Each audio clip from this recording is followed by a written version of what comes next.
Seni menghias permukaan kopi ini turut menambah kenikmatan secangkir kopi. Berpadu apik dengan aroma dan rasa kopi yang khas. Untuk mempelajari latte art tak harus menjadi seorang peracik kopi alias barista. Kini sudah banyak kelas khusus belajar ragam teknik latte art. Salah satu kedai kopi di Bedugul, Bali ini misalnya. Sebelum sampai ke teknik latte art, kita akan diberitahu pengetahuan dasar seputar kopi terlebih dulu. Mulai dari pengenalan alat pembuat kopi, seperti mesin espresso dan penggiling kopi atau grinder.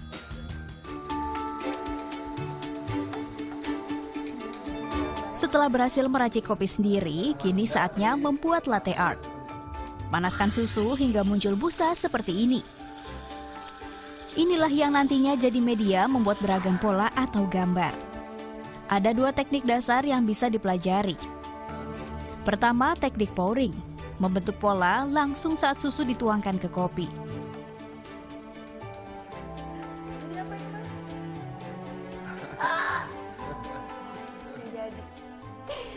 Tidak berhasil, saudara-saudara.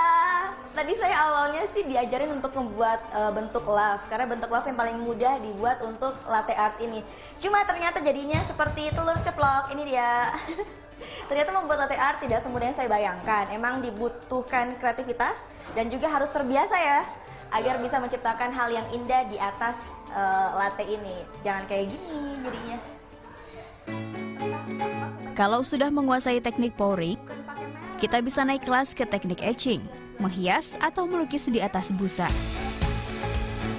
Tak hanya membuat latte art, di sini kita juga diajari seputar cara mengolah kopi. Diawali dengan proses sangrai biji kopi atau yang disebut roasting. Di tahap ini kita harus perhatikan tak ada biji kopi rusak, dan kadar airnya maksimum 13%. Sebelum disangrai menggunakan mesin, hangatkan biji kopi selama 15 menit. Setelah itu, dinginkan selama kurang lebih 3 menit. Sebelum dihaluskan, diamkan lagi minimal 6 jam. Dengan begitu, aroma dan rasa kopi jadi lebih nikmat. Kita mengusungkan nasionalisme sebenarnya, jadi kita hanya menjual kopi Indonesia. Dari Sabang sampai Merauke diwakili oleh daerah-daerah yang memiliki memiliki produksi kopi yang cukup banyak, mulai dari Aceh, Sumatera, Mandailing, ke Lampung, ke Jawa, ke Bali, Flores, sampai ke Papua. Yap, di kedai ini kita juga bisa menambah pengetahuan tentang ragam jenis kopi Nusantara. Saat ini ada 7 jenis kopi yang bisa saya coba satu persatu. Eits, tidak sembarangan. Minum kopi juga ada tekniknya. Disebutnya cupping. Nah, saya baru saja diajarin cara cupping yang benar, yaitu dengan cara diseruput dengan keras.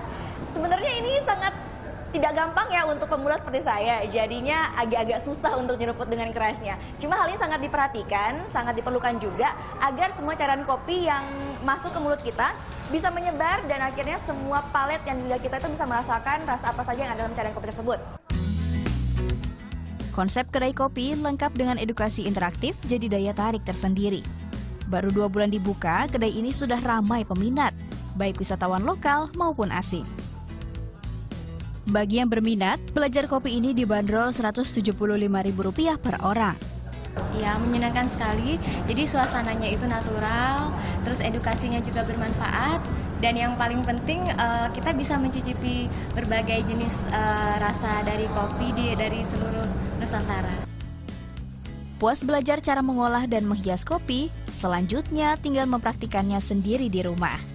Nah, biji kopi jenis Arabica asal Papua dan Pulau Jawa inilah yang saya pilih untuk dibawa pulang. Gita Natalia, Dewa Priyana melaporkan untuk NET.